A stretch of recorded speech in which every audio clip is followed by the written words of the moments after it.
know what a penumbra is? It's the gray area around the edge of a shadow, neither totally dark nor totally light. Some examples of rechilut fall into this gray area.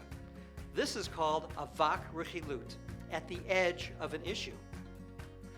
For example, your colleague says, "I can't tell you what the boss said about you." This isn't a negative statement in itself, but it implies that your boss said something bad, something your colleague shouldn't repeat. That's avak rechilut. It causes ill will even though it's technically a neutral statement. Sometimes a seemingly positive remark can lead to bad feelings. Say your parents bought your brother a new computer and he told you about it. And say you asked your parents to buy you a new computer and they say no. You might say, "But you did it for him." This might make your parents upset with your brother for sharing the news.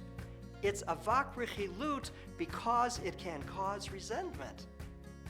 In the story of the birth of Abraham's son Isaac, there's an interesting lesson about avak rechilut. When Abraham's wife Sarah heard a baby was on the way, she laughed, wondering how could this be possible when her husband was so old. God rebuked Abraham for Sarah's reaction, but God changed her words slightly when telling Abraham what happened.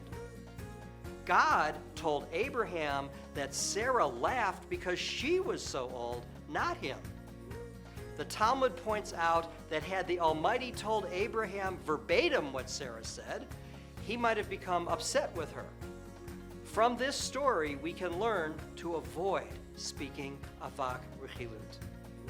So try this today. Stop and think about what you're going to say, even if it doesn't seem negative in the least. Ask if it could still provoke hatred or resentment in the person you're speaking to. I'm Rabbi Steve, and I'm using words of love.